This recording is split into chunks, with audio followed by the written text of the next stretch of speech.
welcome back to Room 101 for my Homeboys. Very special guest this time, and something a wee bit different.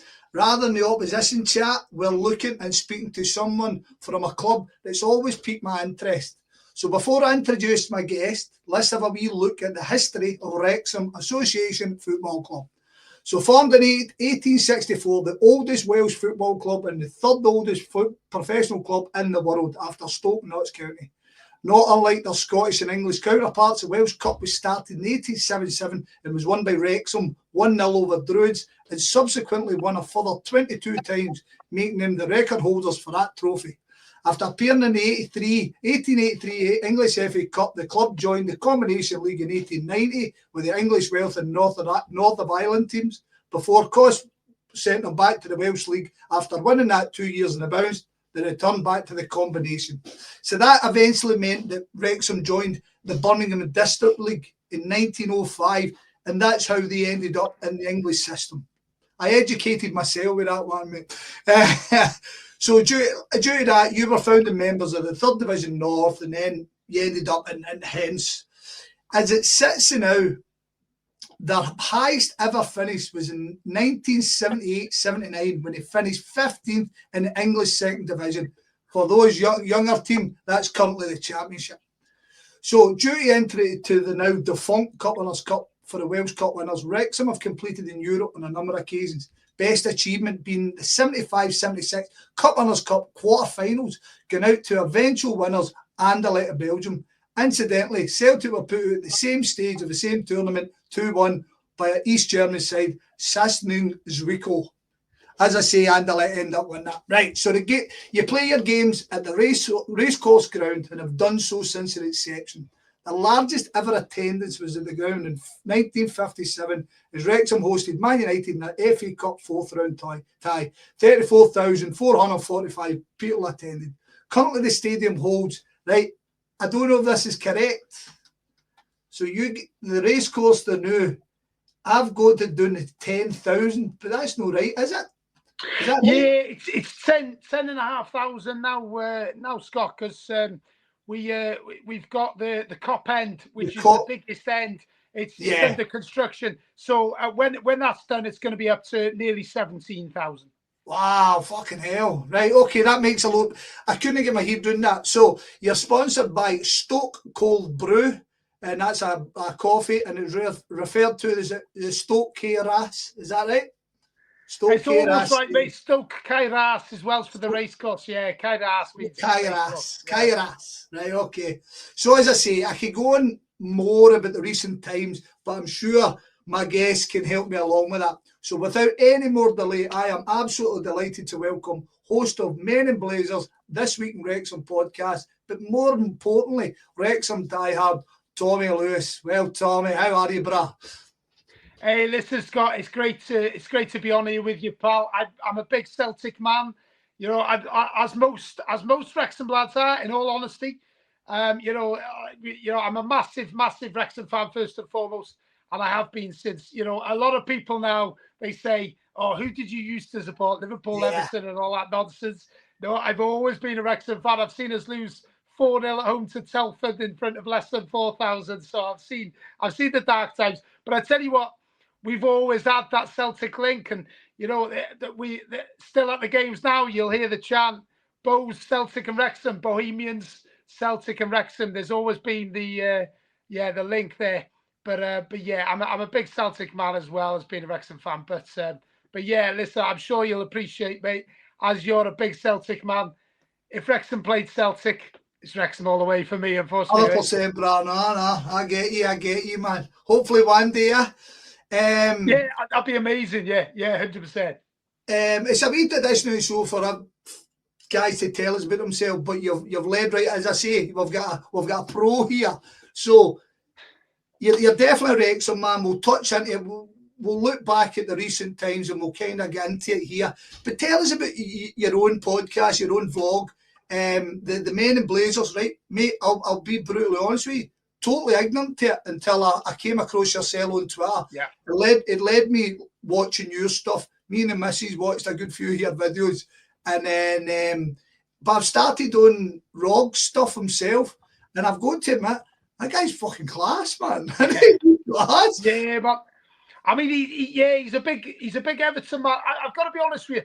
I'm from a part of North Wales where, you know, growing up, like most people were, and you probably catch on to it myself. Most people tell me I sound Scouse, which really winds me up because I'm the most pro Welsh person you'll ever meet, and those Scouse bastards steal our water. Look into that, by the way. But yeah, no, but you know what I'll say is, a lot of my family were Evertonians. Me and my grandfather are tied. We're Welsh speakers in this part of the work.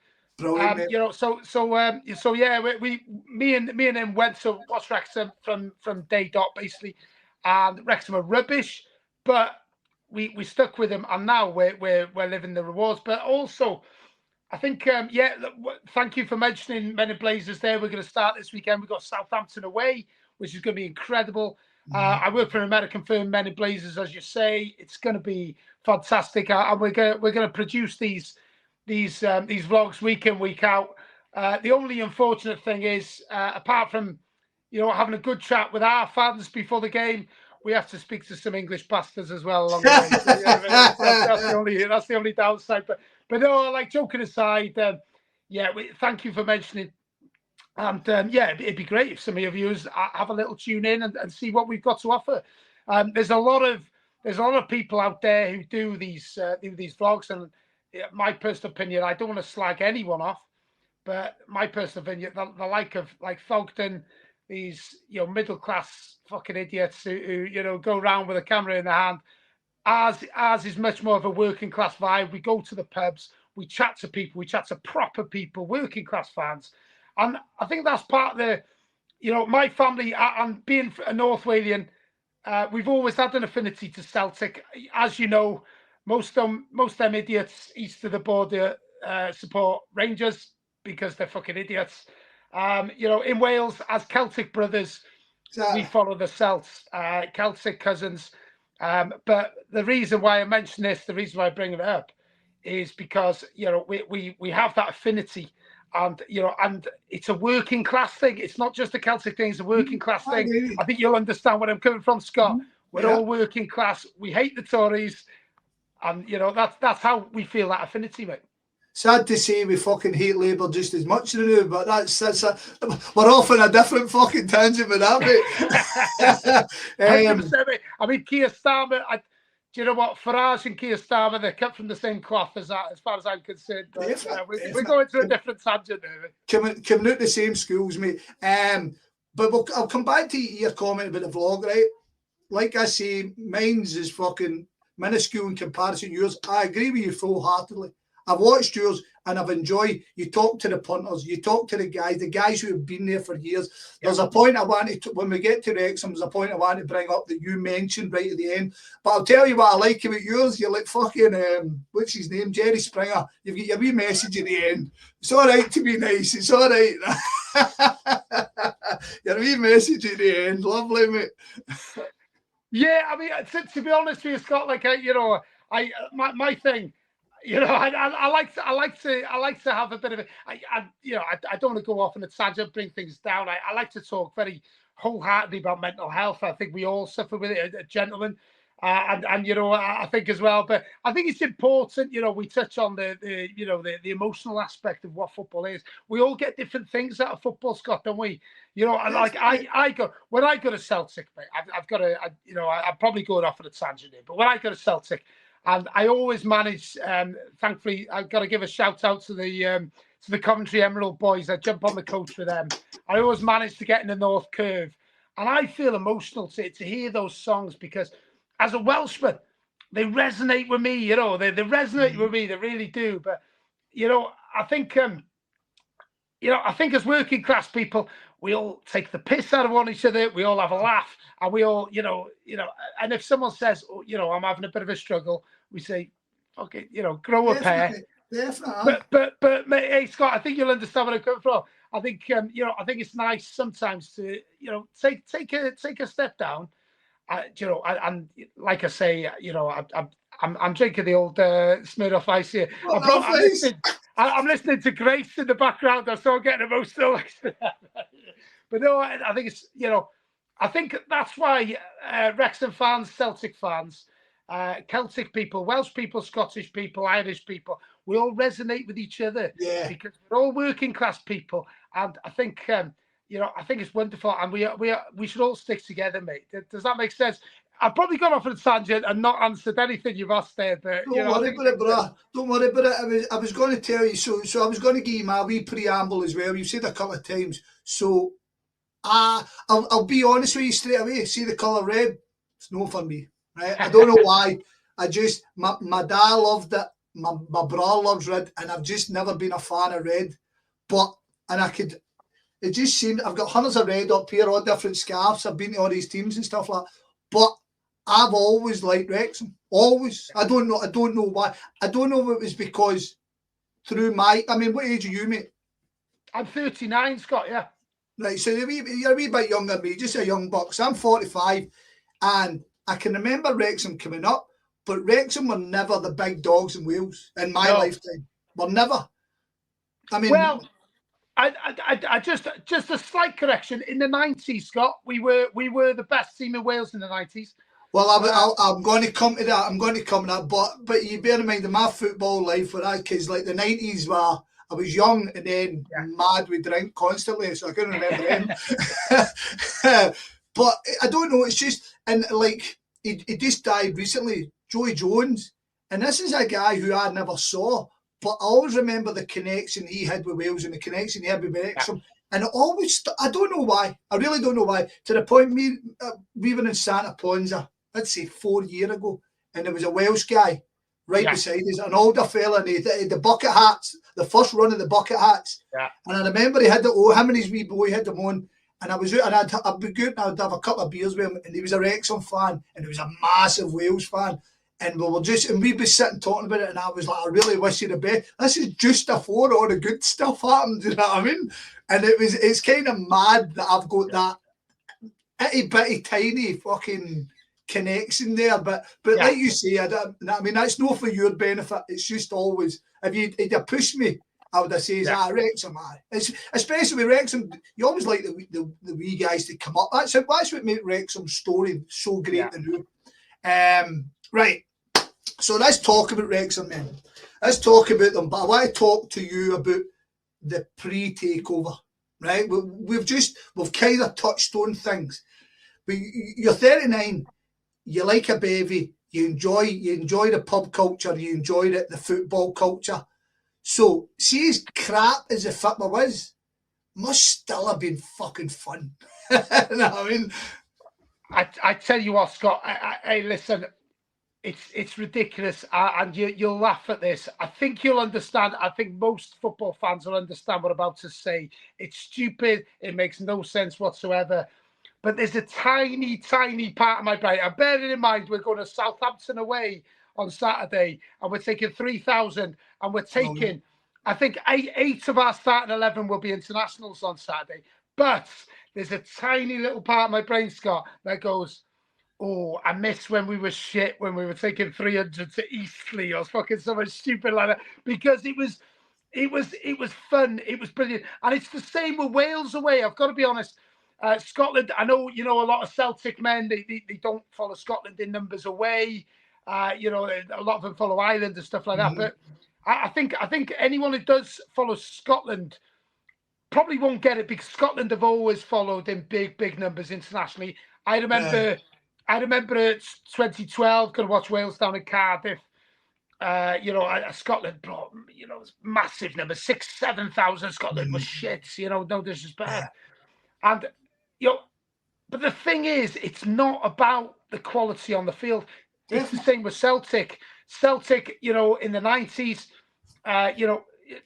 when Celtic were terrible in the 90s, still massive numbers everywhere they went, because it's Celtic.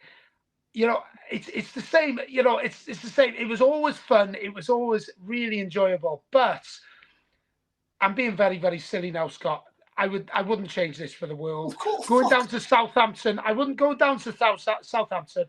We've got a real chance. And do you know what I love more than anything? And I always say this: if any of your listeners now, or your viewers, you go on Facebook, football away days, all these Brexit fucking bastards and all these wankers from England and all that, they hate Celtic, they hate Wrexham. We're doing something right, lads. We're doing something right. You're fucking... if you're winding those fucking stupid right-wing English bastards out, we're doing something right, and it's as simple as that. And like I say, you're a fucking expert here. My next question was, what's the general consensus being a Welsh side in the English league? Again, it must be hard fucking going, but it must be some crack, man. Oh, it's brilliant. It's absolutely brilliant, Scott. I absolutely love it. I wouldn't change it for the world. All these English bastards absolutely fuming that Wrexham are doing so well. But then I've got to say as well, and I've got a lot of friends from down south in South Wales, and you've got to remember, what I'll say now, to the untrained ear, a lot of people think I sound Scouse. Well, the Scouse accent came from North Wales, not the other way round. I've got to earmark that. We speak Cymraeg, which is Welsh up north here. Almost, where I'm from, almost everyone speaks Welsh. I'm getting up to your point now, by the way. But down south, Cardiff, Swansea have had it all their own way down south for years. For years. And Swansea, by the way, let me tell you something. If a Union Jack was flown in the racecourse, we'd rather burn the racecourse down than you know what I mean? Listen, you will never see a Union Jack at the racecourse. So, that's why Celtic and Wrexham have had this affinity. Cardiff to a certain extent, Swansea Unionists. Right. But going back to what you're saying, these English bastards, mate, honest to God, I can't wait to take them all on in their own backyard and beat them. It's going to be amazing. Look, people say, really disappointed to see Sheffield Wednesday struggling. They're an English club. Let them die.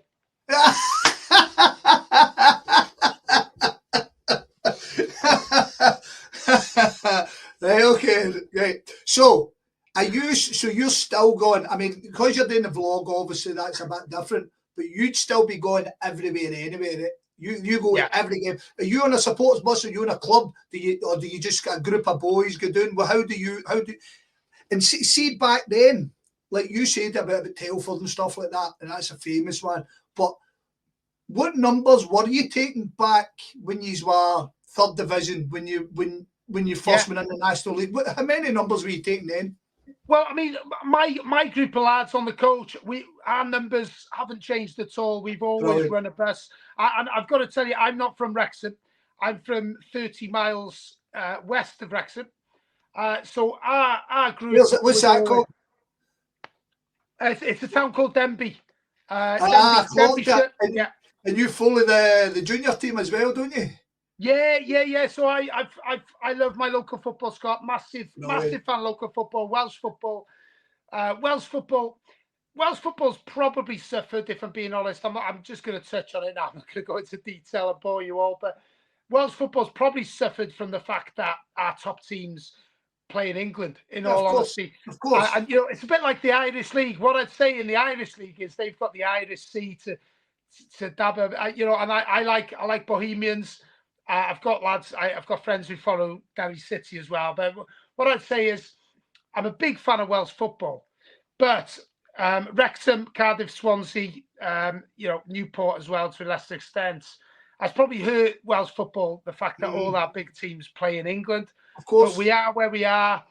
I'm a Welsh nationalist. I want Wales to be independent. But I think, in terms of where these clubs going back into the Welsh system, I think that time's ended. I don't think that's possible now, really. And the irony is, I do understand it, and as a circumstance, it's a historical circumstance. It's no something that you've done. I mean, it's a because like we've had the conversation. Would you take Celtic in the English League? And I'm going, I'm a Scottish nationalist. I want the Scottish independence. How the fuck do I want to go into the English fucking league? If Celtic went in the English League, I'd be done with it. I'd be finished. Yeah, I get that. I completely understand that. And you're right to mention, Scott, that the historical context. That is what it is. Listen, we are where we are. The English teams invited us in the 1800s, so you know what I mean. We're a long way past. But the issue I say is that there's context all over Europe. Andorran teams play in Spain. What I would say, people say to me, you can't want Welsh independence. and want them to play in England. Well, I say to them, well, hang on a moment. I'm not talking about it. Wales is already independent from England. What I say is, you know, if it was a British league, fair enough. What I'd always say as well, like the most boring conversation that you hear down south, say down south from you in England, oh, how would Rangers and Celtic? And you know, I say to these guys, I say, well, give Celtic and Rangers with the fan base the English money. Celtic would be top 6, Rangers would be Conference North. I always say that, like 100%. To keep on that thought, I would see 10 years ago, 15 years ago, I would agree with you. I would agree with you 100%. Celtic would be up there. But I think English football, with the money in it, has gone so beyond having a big fan base. I agree with you, Scott. I agree with you 100%. The only reason I disagree with you on that point, listen, if you put Celtic there now, of course, yeah, I agree with you. Yeah. If you give Celtic 3 years of English money, and I've always said this, here's my opinion. I think there's only 3 bigger clubs, and one of them's questionable, in the British Isles. Man United and Liverpool are bigger than Celtic. I would always say that. I'd stand by that. After that, Arsenal and Celtic, there's not much in it, in my opinion, and that's my personal opinion. Oh, of course, I think Celtic's bigger than every one of them, but that doesn't matter. I get your point. I'm a Celtic man myself, and I know. I'm only kidding on, mate. Mate, but I would say Celtic are the biggest club in the world because I always say I brought a couple of my friends. And you remember the Inter Milan game, Virgil van Dijk was playing 2015, 3-3 at Celtic Park. And I brought a couple of my Welsh friends up. And I said to him, you're not prepared for this. I said, you're not prepared for how big Celtic are. And I knew, obviously, I try and get to a Celtic game at least once a year if I can. Right. The last game was at the Hibs game this year, a couple of months ago. And I said to him, and they said to me after the game, they said, wow, they were blown away by how big Celtic is because, I always say, you can go to Man United, you can go to Liverpool, but there's nowhere like the Gallagate. There's nowhere in Manchester like the Gallagate that you can walk for a mile and see nothing but Celtic scarves, shirts, and this is why I say Celtic, genuinely one of the world's biggest clubs. The unfortunate thing for Celtic is obviously the money aspect, and it's wrong because it's not Celtic's fault that's the way football's gone. But you're laughing, you're talking about us getting 4 years of English money. See, with this board, we'd have a massive amount in the bank. We're fucking spending nothing. I tell you what, Peter Lowell's not there now, is he? But he'd have a massive conservatory, wouldn't he? That's we're fucking the biggest house in the world, man.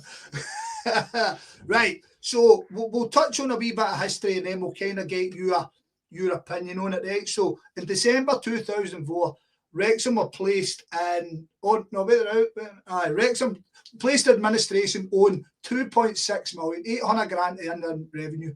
Wrexham being the first club ever to suffer a 10-point deduction, ironically, in their highest league position in years, going from the middle of the league to the bottom and ultimately relegation. During that period, you won the Football League trophy in 2004-05.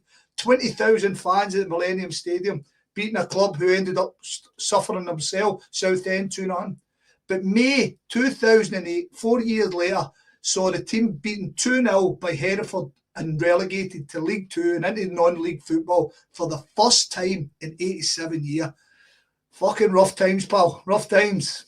Very, very rough times indeed, Scott. It was horrible. Remember that game at Hereford? Hereford as well.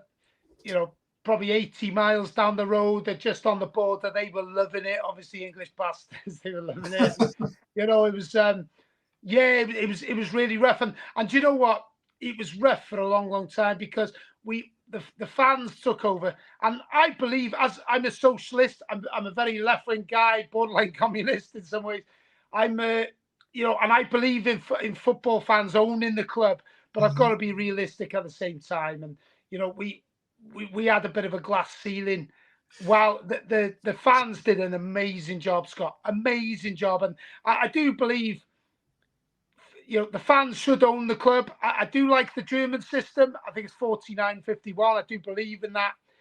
But we've got to be realistic. We live in a capitalist world, and football is a capitalist game. We have to have some sort of capital investment. And throughout those years, we just went down and down and down, and we were really struggling, mate. It was horrible times, and we were losing to teams. The amount of times we'd be at the racecourse. I'm not going to lie and say the racecourse was full. It wasn't, but the racecourse had, we'd always average 4,000 to 5,000, 4,000 to 5,000, and the away fans, you could count them on one hand.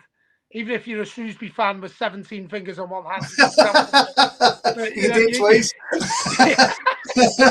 You could, and that was what it was like, Scott. And for years and years and years, but we kept the faith because, and I always say this: football isn't about success. It's about going down the game, seeing your mates, having a pint, enjoying, what it is. It's the camaraderie. I talk about mental health in great detail, Scott. I know you're a big champion of mental health as well. And I think it's important. And it was something. There's something about those days where you go, it was wonderful, but listen, I wouldn't change it for the world. It was a time that we had to go through, but it was a time that we went through. And now on Saturday, in less than 45 hours, less than 48 hours, Scott, we're going to be Southampton away, and we're going there hoping to win. And you go, a lot of those same faces that I was having a pint with, and by the way, it was much easier to get to the bar in the turf. Much easier. Must be all right for you now, you're a celebrity. You and Jason are bigger celebrities than me, mate. Come on, behave yourself, though. But no, listen, great times. But I right. So I want to talk about that again, but I'm just going to put some meat on what you just said there, Tommy boy. So in April 2011, the club transferred ownership to Wrexham Supporters Trust after being serving with a winding up order for the HMRC. Yeah. I've heard of these things before, HMRC. Before big things happened in the northeast of Wales. At the end of the 2019-20 Vanarama National League cut short due to COVID, Wrexham finished in 19th place, the lowest position in their club's 150-year history. So a fair bit of darkness before the dawn. But to come back to your point, mate, we don't want to go through the days, right? Is however great stories we've got and however rough and how much we can laugh about it and stuff. And honestly, you guys can be really proud of coming together and saving your club. There's a lot of fucking teams that didn't, the Huns included, you know what I mean? Well, I tell you what, mate, as a Wrexham and Celtic fan, the two clubs I hate the most, Chester and Rangers, they let their club die, mate. So they let their club die. Celtic in the 90s, they saved their club. It was the Bennett that done it in the 90s. Fucking brilliant. And Wrexham saved our club. I just want to add a little bit of info as well. 2011, we were told by the league, we were in the National League at the time, we were told, you need to raise £100,000 in 24 hours. Wow. As a bond. And the club, the club's fans, because the owner said he does want to, the club's fans raised £100,000 in 24 hours. There was kids turning up in their pajamas, giving their pocket money, entering their piggy banks into the club. And we saved our club. That's what we did. Mm-hmm. That's what we did. Chester didn't do that. And I take a lot of pride in saying that. They let their club die. Class. Rangers didn't do that because, they fucking let their club die. And, we're the same club. Yeah, of course you are, guys. Of course you are, guys. It's funny. See, as a Celtic fan, though, right? I mean, like, we had the Celtic Trust and the fantastic Jeanette and everything she does is dynamite. But I've always thought about the owning your own club. You can't do it. If you want to get somewhere, it's fantastic as a base. Agreed. It's fantastic. Agreed. So, but what you're saying, everything you said you've kind of proved me correct, right? Not that I needed proving correct, but you have, and obviously what's happened, we're coming on to what happened next, but it kind of proves that there is a ceiling, because you think Swansea done it as well. Swansea done it as well, and they had to kind of sell out if they wanted to kick on. So I couldn't see anybody kind of criticising that, to be honest. No, right. You're absolutely bang on. There is a ceiling. What we were able to do as fans, I count myself as one of the fans who put a very small amount of money in. I pissed most of my money away, so. But I know, as you know, as someone who was involved at at a very small level. What the fans' ownership did, Scott, it was absolutely fantastic. Yeah. Those guys, and and they got a lot of criticism. By the way, there was a lot of people criticised them because they made some poor decisions in terms of managerial choices. But what they did, they put the club on an even keel. They saved the club, and that's why there's a club that we've got here now. Exactly. Robert Ryan had come up. You're absolutely bang on the Scott. Absolutely bang on the money. It's a shame. I think you're on the politically. I think we're on the same page. I think, We'd all like to be in a world where almost like a communist sort of system, where we could, as fans, we could all be in charge. And like I think Celtic are a big enough club to do it to a certain extent. But listen, Celtic are massive, and they've got millions of fans all over the world.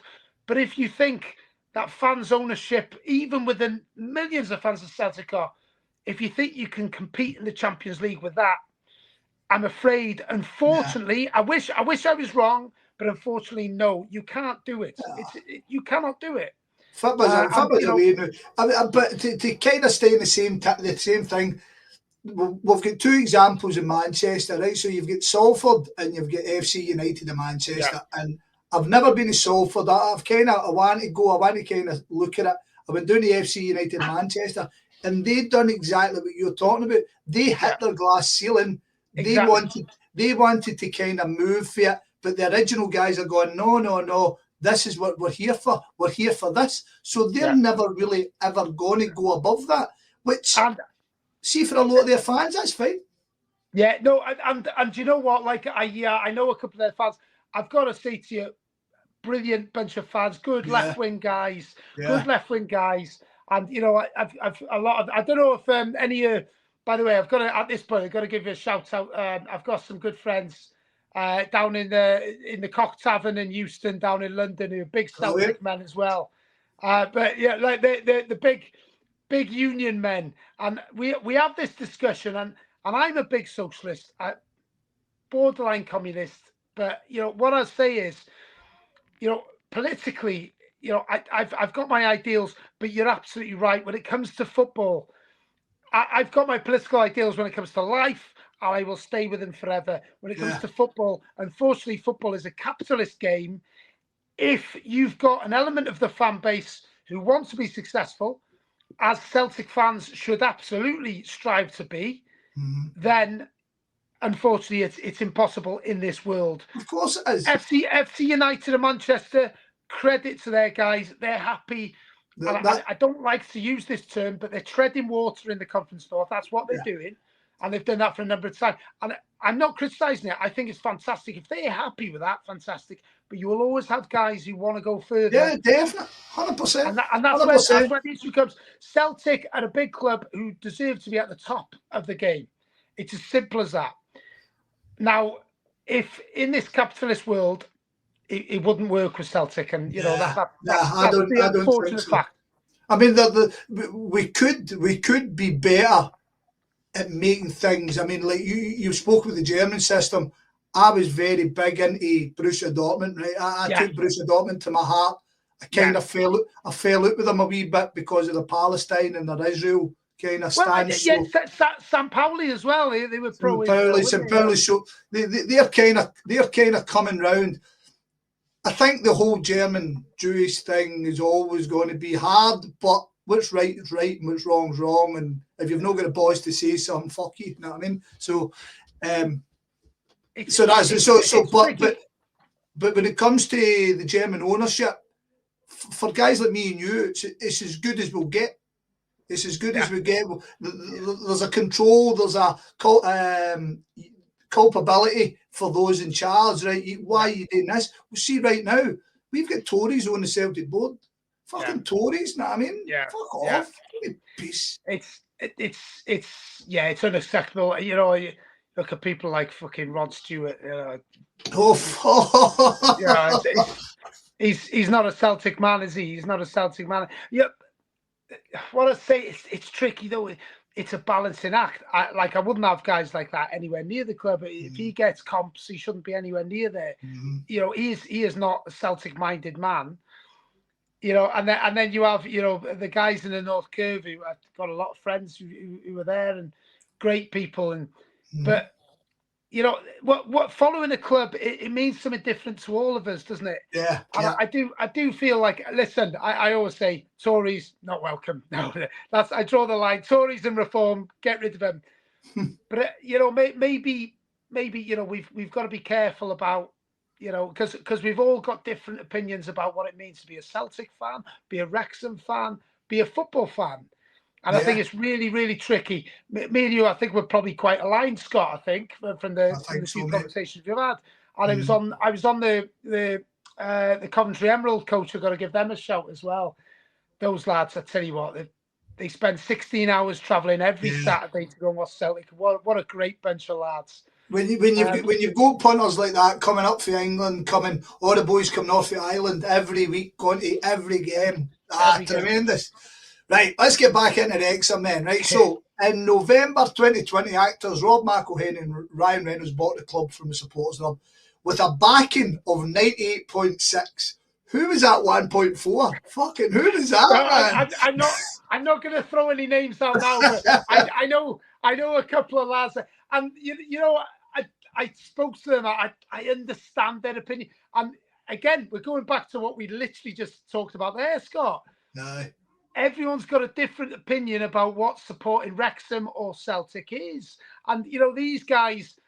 It's not about success for them. It's about what we are, who we are. Are we, you know?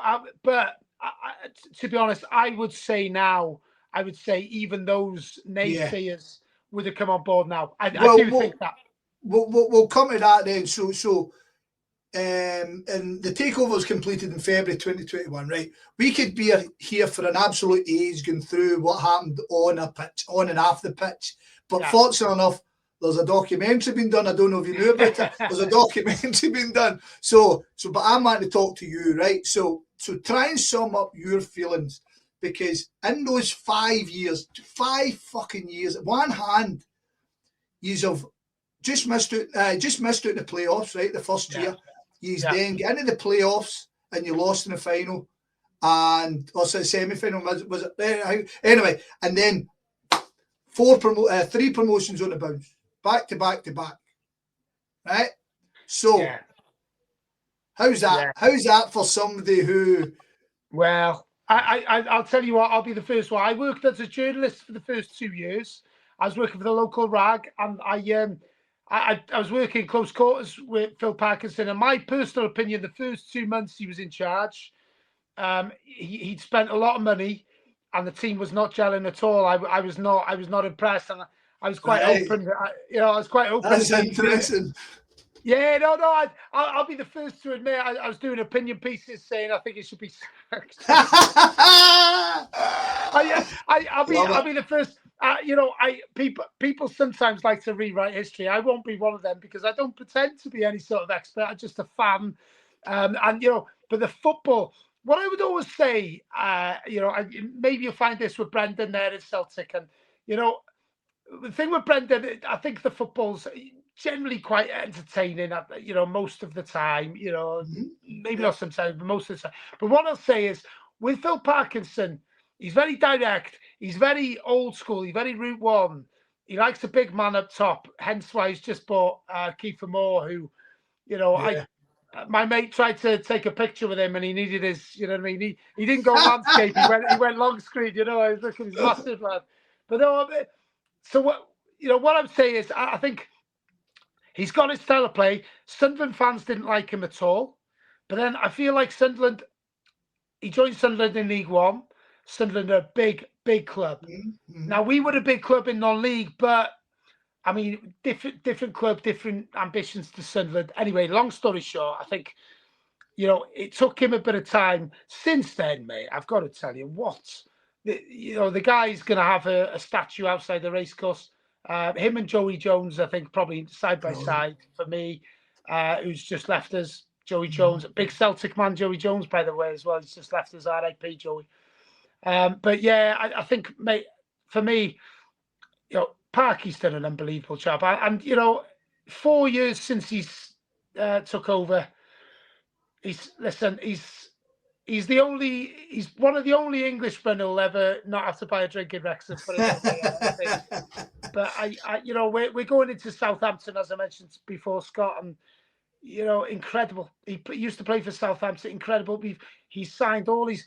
Owen O'Connell, by the way, James McLean.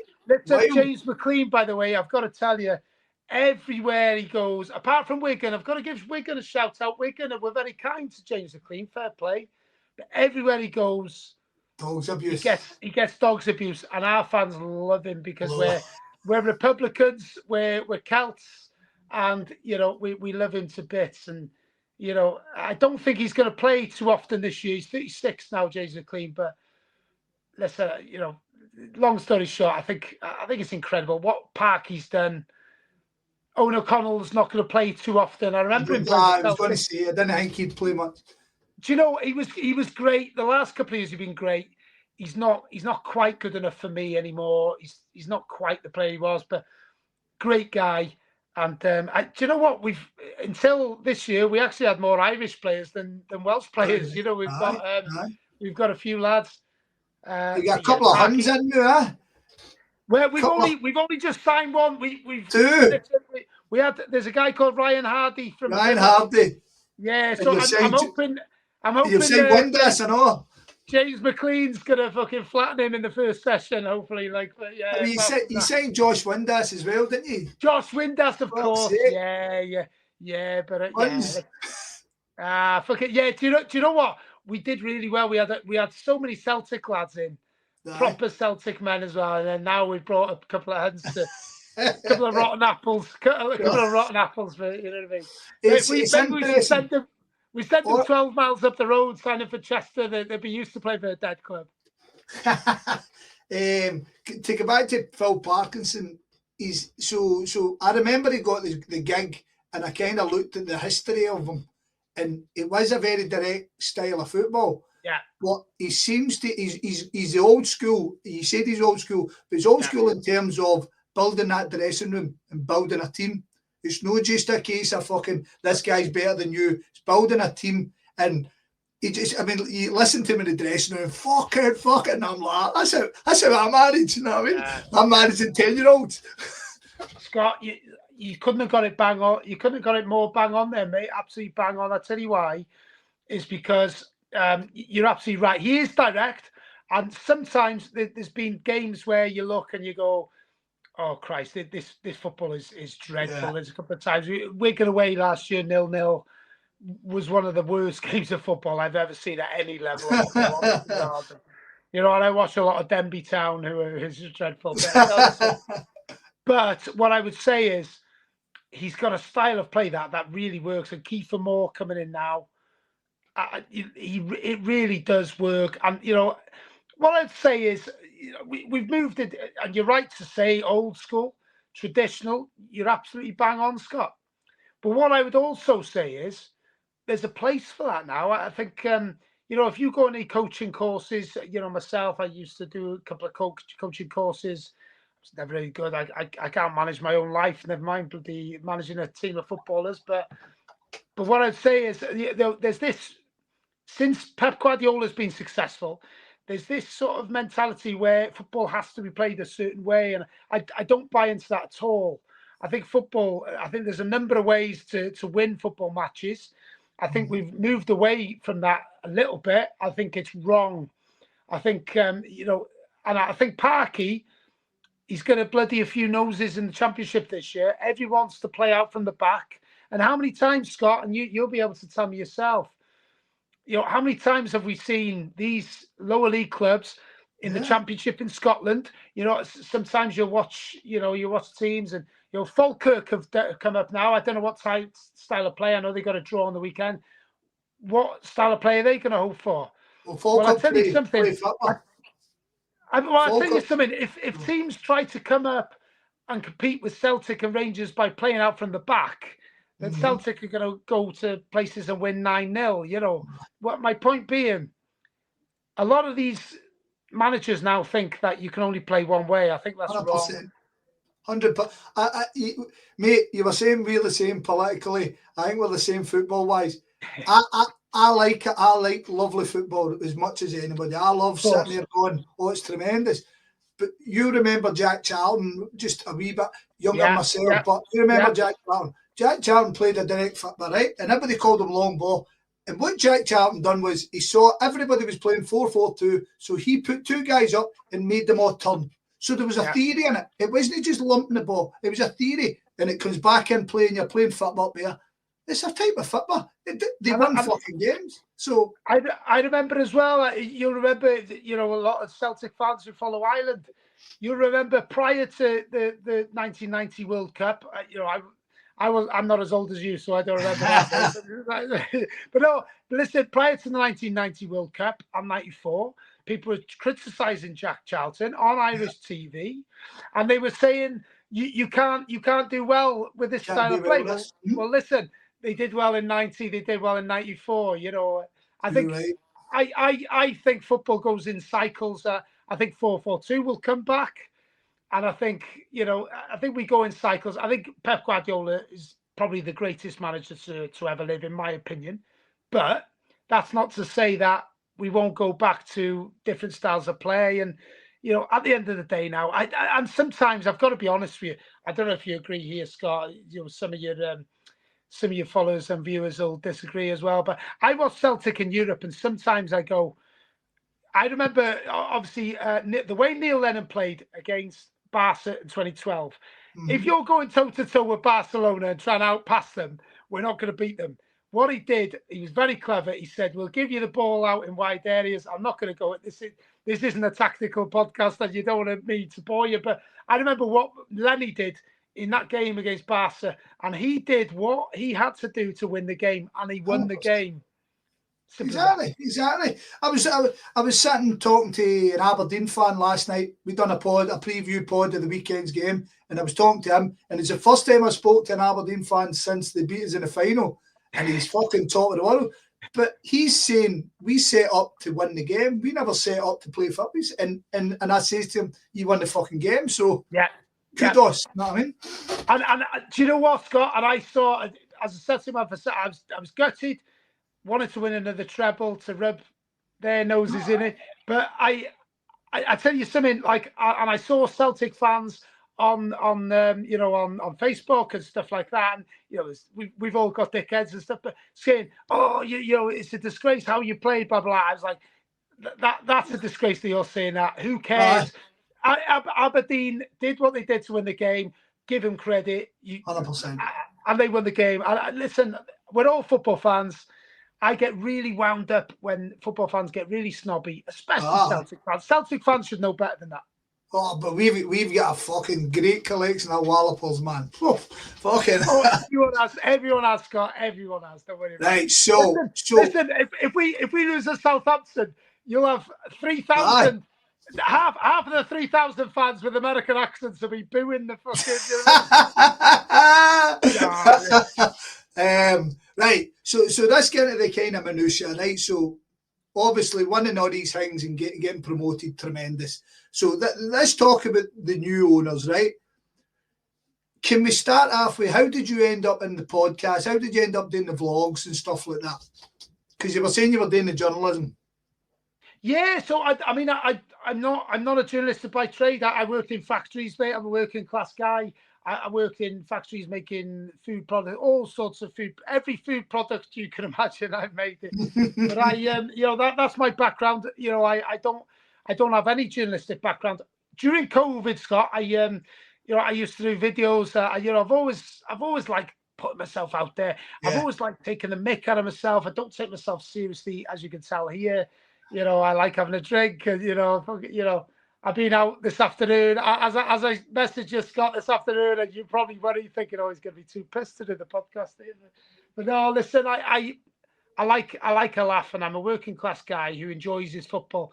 I don't take myself seriously. So, long story short, you know, during COVID, we were all sat at home, we were all bored. I was watching Wrexham games. We were able to stream them for a small fee.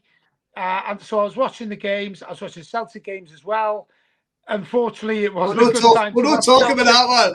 Yeah, it wasn't. I was watching Celtic on my laptop, and you know, I was thinking, fucking hell, Steven Gerrard, you know, he's only from 50 miles up the road. I was looking to bomb his house in true Welsh style. But keep that out of it. No, but yeah, but long story short, like I say, you know, I was watching the Wrexham games, and I was doing reaction videos, and then a couple of friends of mine who work in journalism, they said, would you like to do some written pieces? And I've always been okay writing. I'm not an educated man. I'm not an intelligent man, but I did a little bit, and they said, you know, that was good. Do you fancy this job covering Wrexham? They were looking to go in a different direction, covering Wrexham with the video stuff, and that's what I did, Scott. And you know, I look back from there, and you know, now I find myself working for an American firm called Men in Blazers.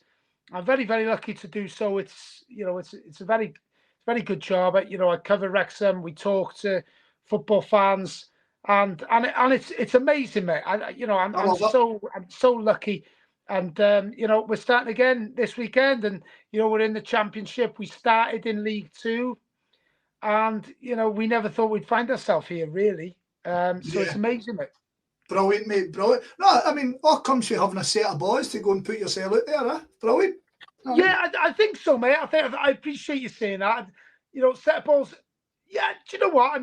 I don't like to blow my own trumpet in any way. I think I'm the biggest idiot in the entire world, to be honest. But what I appreciate you saying that, because the one thing with me, I always like to have a bit of banter, and I'm more comfortable with people telling me I'm an idiot, and there's plenty of people out there who'll tell me that. I'm more comfortable with that than someone complimenting me. So, I know exactly what you're saying. I think it's the working class. This is why I resonate with Celtic fans. You know, I've been going up to Celtic for years. Wrexham and Celtic, we've always had that link. And you know, the working class culture is brilliant. And you know, I sometimes with the Americans, it's tricky because, you know, I sometimes say to them, I'll speak to an American, for example, and you know, you'll turn up and you'll speak to them, and you know, it's like a Glaswegian, or you know, say from the west of Scotland. You know, if someone turns up with something different about them, someone's got a tash as bad as mine. And you know, I'll say to them, bloody hell, all right, Willie Thorne, how's it going, lad? You know, fucking something stupid. And you know, but they don't know how to take it. And working class culture, I think it's amazing, and I think it's never anything. You know, it's never anything hurtful. We all build each other up. I think that's the way I see working class culture. To go on a wee segue, and anybody who kind of watches this, so one of your episodes where the boy comes off America and you went to the Wickham game, and the boy had his own Airbnb for the night, and you all crashed it. Fucking magic, mate, magic! I was laughing my boys off. Honest to God. Brilliant, mate. Absolutely brilliant. Do you know what? I've got to say, he's a Boston. He's from Boston, so he's got some Irish blood. But then I always say to him, he's a good mate of mine, Wayne. I give him a shout out. He's a great man. He'll probably watch this. He's a great guy. But you know, everyone from Boston says, "Oh, I'm Irish." I'm like, "You're not Irish, mate." they think they're Irish. So like, fuck it, you know, mate. Come on, mate. You're not Irish, mate. And so, do you know what I mean? You go over to Dublin and you know, go to the GPO and all that, like, and you'll know what Irish is. Like. Good lad. Right. So the big thing again that your show kind of confirmed for me, right? So we've got the Wrexham documentary, and what Rob and Ryan have managed to do is they managed to connect into the people of Wrexham. I'll be honest about it, when the first few episodes is floating about Wrexham, doesn't look No. Does he look? You know what I mean? It's a bit. No. It's a rough and ready town, mate. Yeah. And then when I watch your videos and you see before games, it's like night and day. It's like absolutely night and day. Yeah. There's a vibrancy. There's a pride. There's a buzz about it, and it's and you said earlier on, football means different things to different people, and they two guys deserve so much credit. Yeah. Sitting in the shit we're in the now in this country, with the fucking these rat politicians stealing every penny out of pocket, and these are two American boys can come in and revitalise a tune. That's probably the biggest highlight for me watching it. Yeah. Do you know what I mean? How much he's invigorated a place. I tell you what, 100%, mate, because Wrexham's a town. Do you know what? What I'd say, I've spent a lot of time in Glasgow, obviously going to, I can't pretend I know all of Glasgow. I know, I've walked down London Road to the city centre from Celtic Park, but I can't pretend to know all of Glasgow. What I'd say is, I think if anyone from Glasgow, if they came to Wrexham, they'd feel an affinity because they know what it's like. There's no middle class in Wrexham. It's working class and a very, very, very small upper class who've got a few quid. Not many people have got money in Wrexham. And, what these guys have done is given hope. And, much like in Glasgow, you live or die by your team. Mm-hmm. Well, in Wrexham, where Wrexham's a small town, such a small town in comparison to Glasgow, of course. But what I'd say is, you live and die by your team. And, I think there was a spice, I don't know, the drug spice in Wrexham 5-6 years ago in Wrexham. There'd be corpses all over the floor in the town centre. And these are people, and people would look down on them. And I don't want to get too deep into that sort of thing. But what I'd say is people who felt they had no hope, they felt they had no future. Now, the football club, don't get me wrong, the wages have only risen slightly. The opportunities are coming now, thankfully, but it's giving people hope, mate. And that's something, sometimes it's not even something that's tangible. It's not even something that's tangible. It's not even something like it's not like they've got a new job or anything like that. But Ryan and Rob have gone, oh my God, we've got something here now that's ours, and we can actually hold on to it. And I might sound, I'm getting quite emotional talking about it because I've got to be honest. It's not something that have affected me. I'm from 25 miles down the road, but in Wrexham, mate, they have transformed the whole of Northeast Wales. And you guys know in Scotland, what Thatcher did in the 80s. We all know that. And we all know that, she's rotten in hell, the stupid evil cow. But listen, Thatcher ruined Northeast Wales. Yeah. The steelworks, the ironworks, the coal mines, everything was shut. There was nothing left for people. And now you look, and people have got hope, mate. They have. Yeah. And it's amazing. It's honestly, it's amazing. And I'd say to your guys, any Celtic fan, if you're a Celtic man, come down to watch a Wrexham game. You'd be more than welcome. If you're a Rangers man, stay where the fuck you are. I'm not surprised that you won't get many Rangers, mate. You won't get your hands on you.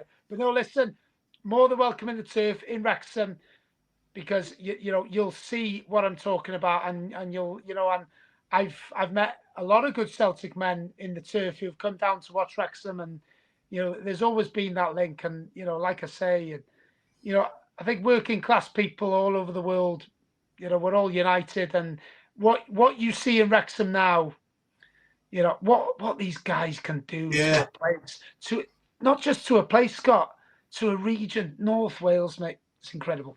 Brilliant. No, I'm glad, mate. I'm glad. Have you met them personally? I have, mate. Yeah, I have. I can't pretend to know them very well. I tell you, impressions. Your impressions of meeting them, just as they are.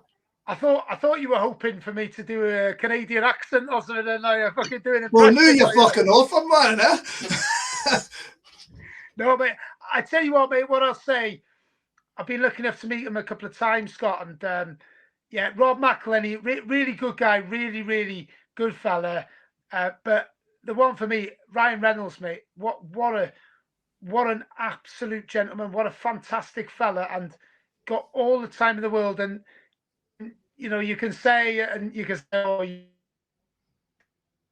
oh, he is a genuine good fella, and I mean that genuine. I've met him a couple of times.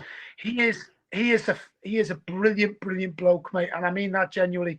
I can't speak enough of him, but yeah, both of them brilliant blokes.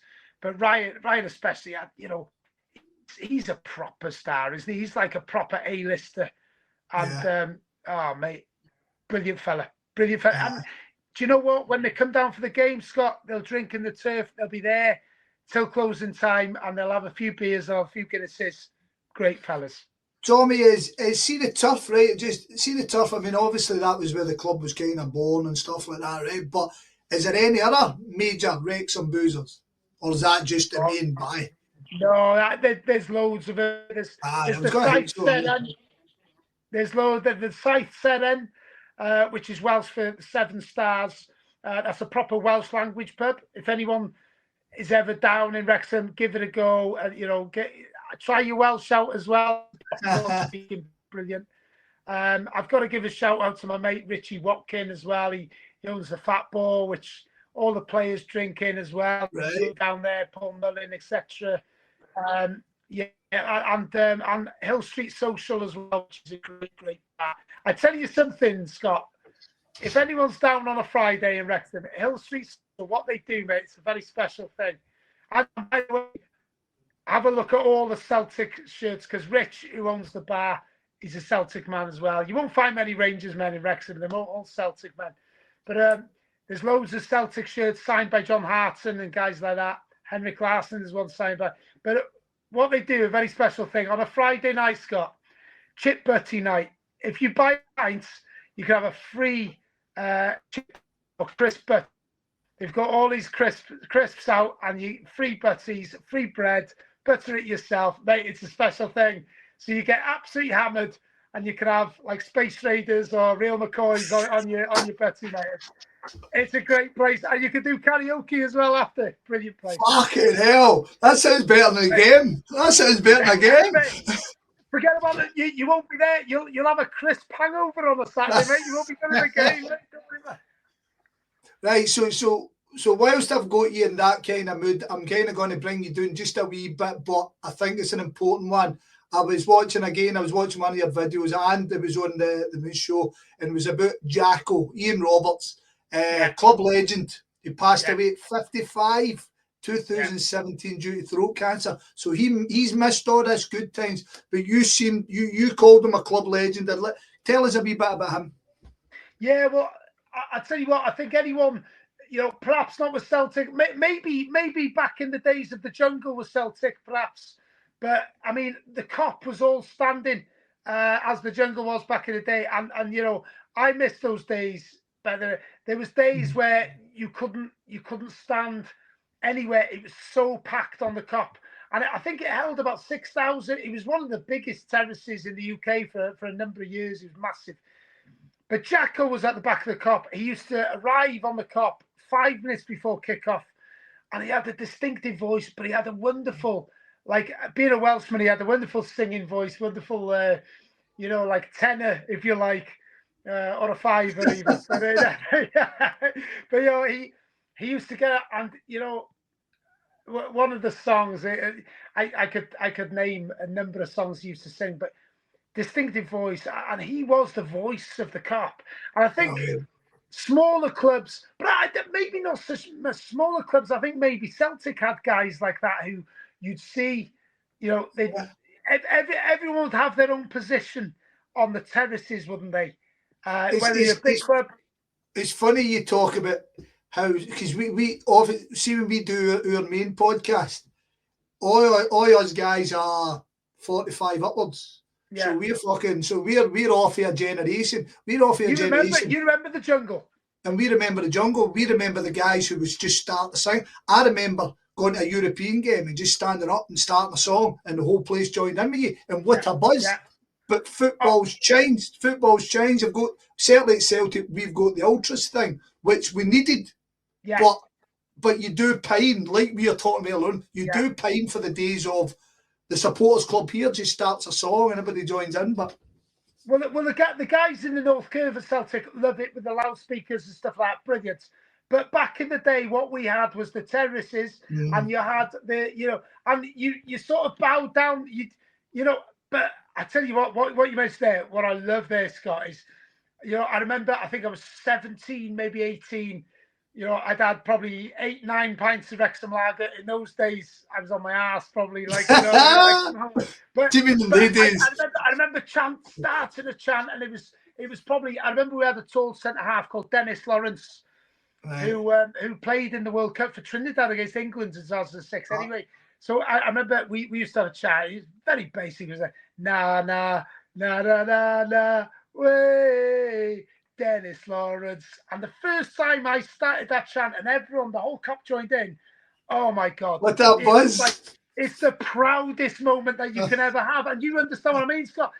Any Celtic song, if you're sat there and you start a chant yourself and everyone joins in, the first time you do that, oh my God. But Jackal, he was the guy who did that. He was a brilliant bloke. And, we used to laugh. Some of his chants would fall flat, and he just turned around to the rest of the cop and go, "Come on, you miserable bastards, get him on!" And then that's all he'd have to say, and everyone would join in. He commanded the respect of the cop, and we'll as guys who remember, the terracing days in the jungle, in the cop in Anfield, but we had the cop in Wrexham. I know Swansea had the North Bank, Ninian Park had the Bob Bank in Cardiff. These are places that they were of their time. It's a shame. I think the safe standing way, and the North Curve now, Section 111, whatever we call it in Celtic, is great. Brilliant. And apparently in Wrexham we're going to have that back as well. And, good. It is a shame though. I'm glad you mentioned Jacko there, mate. And any Wrexham fans following with. Who were there would agree. He was a great fella. And, these are the guys perhaps lost to history in a way, but I think, we should all remember him because, the special days of following your club, Scott. It's the building blocks of your team, mate, guys like that. Aye, 100%. Right, I'm not going to keep you much longer, mate. We're on the home straight here. So I'm just going to rattle a few things at you, right? So you've been doing the podcast, you've been doing the vlog, and I notice on Twitter you get some amount of dogs abuse for it. Do you enjoy that? I love it, mate. I tell you what, mate. Listen, I get dogs abuse. Chester fans, mostly Chester fans. The odd Rangers fan. I love it. I say if I'm upsetting them, I'm doing something right. Simple as that. Brilliant. Right. We touched on earlier on. See, as a Wrexham fan, do you get much shit through the Welsh league teams? Yeah, well, the Welsh league teams, as in TNS and stuff like that. Fuck it, TNS haven't got any fans, mate. They might wear the shirt, they've got the fans. Listen, and they play in England as well. No, you don't. And listen, I'm a big supporter of Welsh league football. I am. There's a lot of clubs, great clubs. I'm a big supporter of local football. I love going down my local clubs. Llansannan is my club. Denby Town, where I'm from Denby. I go and follow them as well. No, I don't. Not from Welsh league clubs. But yeah, I get Cardiff fans, Swansea fans. I get shit from them. Mostly Newport fans. Newport, yeah, fucking hell, yeah. It's listen, they call them. It's a place called Newport. I mean, the port isn't even operational, and it's not very new. So you know what I mean? But yeah, listen, and you've got to remember, the outside opinion of Wales is everyone should sound like Tom Jones, school tomorrow, boyo, and all that. We don't all sound like that, but up north we actually speak the language, so they can shut up. So, and on the same, you spoke about the Welsh national team. Do you go to the games? Yeah, I go. I haven't been to as many away games in recent years as I'd like, but I very, very rarely miss a home game. Fantastic. I go all the home games down in Cardiff. I like a trip down to Cardiff. That's a day out as well, isn't it? I mean, it's probably it's just as close to get to Glasgow as it is to Cardiff for me. So yeah, yeah, we're you know, I mean, I'm an hour from Liverpool. I'm an hour from Manchester. 4 hours from Cardiff, but I mean, yeah, I love watching the Welsh national team. Yeah, absolutely. And, you know, in recent years we've been fantastic. We've gone strength to strength. Right. So, in terms of the club, the future seems totally bright. The frustrating thing for me, because I contacted you at the beginning of summer, and I was going to catch you on that total wave of enthusiasm, but now, as I'm kind of looking about and I'm watching more and more Wrexham things before I spoke to you, we're at that kind of, they've done well, but the same shit that happened to you last season. I mean, the same stuff. You've done well, but this is different. Yeah. Birmingham had a fucking go at you. They fucking ratbags, man, had a go at you because they want to copy you. But what is there a ceiling for this? Because the club seems to be financially, you've brought in this new mob for New York, right? So that's a good start. Yeah. The infrastructure's getting there. We need the training ground made up, obviously. As you said, the stadium's going up to 17,000. Obviously, looking to increase again if it goes again. But the Premier League, is that? I mean, it's there. Is it? That's the holy grail as it sits in now. That's what they tell me, Scott. That's what they say. The holy. Listen, this year Europe. I'm a Wrexham fan. Listen, we've played in Europe, mate. We've been there, done that. Don't worry about that. No, we used to get into Europe through the Welsh Cup. That can't happen anymore. What I say is, listen, I'm a Wrexham fan. I've got muscle memory, mate. I can't allow myself to get carried away. I'd take finishing above relegation zone this year. I'd be over the moon with that. Yeah. I'm a realist as well. I think the signings we've made, almost every starting player this year is going to be an international. So I've got to be, you know, my realism, if I take my Wrexham hat off and look at it, we've got to be looking at finishing top half, surely. Right. But I'm a Wrexham fan, and I don't want to get carried away. I don't allow myself.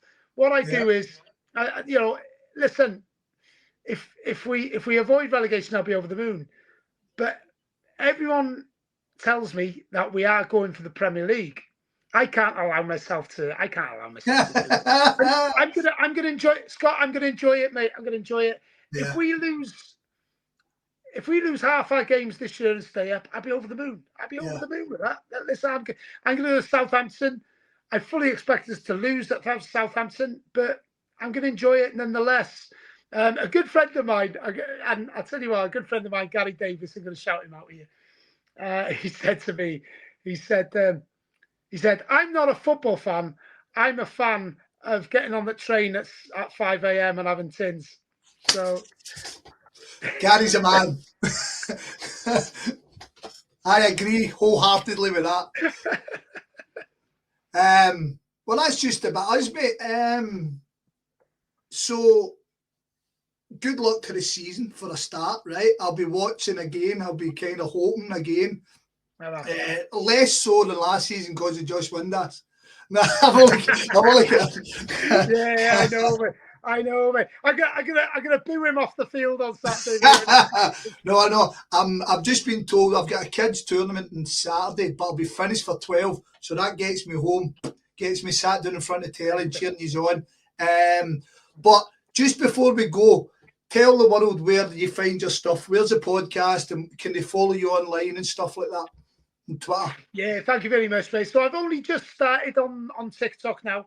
I don't know how to use it, mate. I'm not dancing, and there's no way I'm dancing anywhere, so don't fucking worry about that. But no, like Tommy Caws, Tomicaws.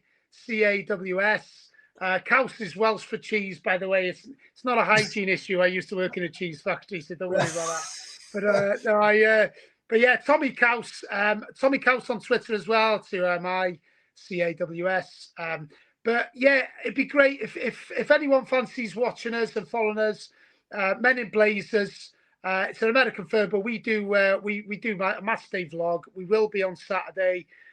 So yeah, have a look on YouTube, Men in Blazers, Wrexham, or This Week in Wrexham. But yeah, as I say, Scott, listen, thank you so much for having me on. Massive Celtic man myself. And yeah, as soon as Wrexham have a free weekend, I'll be on the Coventry Emerald bus, which picks me up along the way. And yeah, I'll see you at a Celtic game. I usually drink in the London Road Celtic Supporters Club. So if anyone fancies buying me a drink, I'll be there. Just about, you've took the words in my mouth. I was going to say, if you see the bold Tommy with fucking 9 Wrexham beers in him, fucking buy him a Guinness. So, Tommys Wynne Lewis, thank you very much for the time. Good luck to Wrexham, good luck to Celtic, and good luck to weekend. I look forward to speaking to you again. Hey Scott, thank you very much, mate. Diolch yn fawr, and up the Celtic. Marching like a mighty army, Wrexham is the name.